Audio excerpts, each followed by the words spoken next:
Justice League 34, Scott Snyder and James Tynion the fourth, writing with Bruno Redondo on the art. And again, kind of more of the same here, continuing everything. It does kind of converge a little bit because by the end of the issue, the future and past teams kind of converge in present day, bringing some allies with them, bringing the Justice Society, bringing some of the future characters. Yeah, they even talked Vandal into stepping aside and letting him, because hey man, this is the causes the death of you. So if we stop it now, then I'm like, oh, are they time traveling this? Is this the key that they're gonna undo some things? And I still feel that that can happen, but I'll tell you, I did like some of the banter at the start between Cheetah and Grodd, where Cheetah's just like, oh, relishing and like controlling Poseidon to destroy Atlantis, and Grodd's like, go on, Minerva, you can beat your chest, I won't tell. Like, I love the idea of her like doing like a gorilla chest beat, which is just because she's really in the mood. Yep. But yeah, so you got some stuff with like, John gives a speech to Vandal, and like Alan behind him's like, you know what, I'm kind of proud of what Green Lantern names become, kind of thing. Brainiac 1 million's fighting the Justice League, and of course Commandy comes in with all the future heroes from all different possibilities. The multiversal. Yeah, we got Booster, we got Kingdom Come versions of Green Lantern and of Superman and Green Lantern, and we got the Wizard Shazam, which is Billy, just older. I forget where that's from. Yeah, but Batman Beyond. There's a Superboy of some kind there.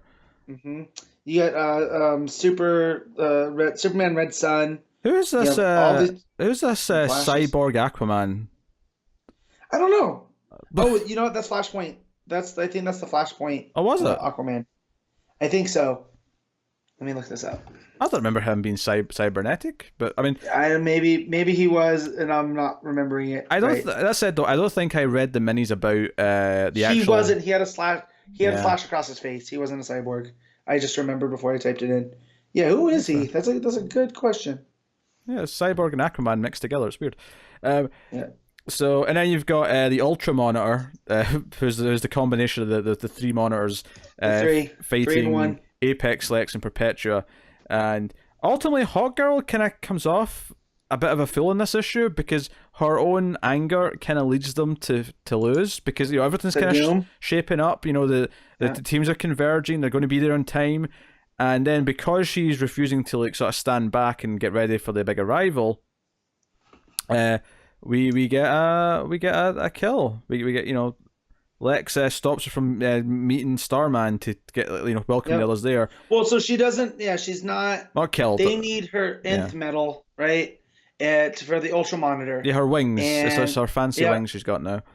And no, and he ends up getting her out of position so it doesn't happen. Well, it's because she's insisting on fighting Lex, even though it's time to go, and because she stays and gets a couple of extra hits in, Lex stabs her on the shoulder and she can't make it, and that's kind of the losing thing. So I really feel like her anger got the better of her here, and it kind of cost the team the win, to me, which fits because she's an angry character, so it makes sense for her. Like, it's not like I'm not saying this is a bad thing. Well, and I get all that, but still, it made me so mad at her, which I think is the point. Yeah.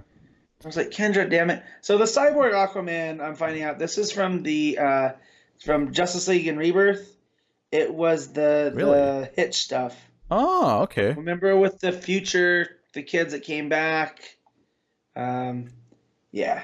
Griswold Aquaman. Well, so Aquaman and Cyborg had a kid together? Is that what you said? No, he something happened and he was the only remaining Justice Leaguer because of these, cybernetic enhancements. Okay. Yeah. So Perpetua has unlocked the final thing, and she's at full power now. I actually, you know what's funny is it was building up to maybe winning. I actually wasn't sure how far we were from the end of the arc. I was like, is this the last issue? Are they about to win? And I'm like, oh no, it's not. This is where we get the darkest before the dawn, where Perpetua is actually at full strength. Yep. So, there we go. And not just that, but so she ends up talking the Anti-Monitor, right? That she tells him, stop the games, take control that you wanted. So he fully takes control of the Ultra Monitor and becomes good old crusty teeth Anti-Monitor that we know from Crisis on Infinite Earths, which I thought that was a hell of a thing. So I like that there's his two versions right? Like there's the Anti-Monitor that's kind of this crusty looking dude. So that's the complete opposite of the Monitor. And now there's this dude who's an Ultra Monitor, Anti-Monitor, if that makes sense. Yeah. That moment felt big, despite it being in a small panel, you know, and he says Hail Perpetua, and all things seem lost. And based on the solicits today, which I hate to do, it definitely feels like Doom has won, at least until Batman Who Laughs shows up. You know? So does Chaos beat Doom? Is that what we learn? I guess, because Doom is all about order. True. Right? I like the art here in this. I thought it, that's solid. You know, the action flowed really well. I like seeing all the different versions of the heroes. A lot of two-page layouts, a lot of big action spreads. It was a quick read. It was a quick read. I like that.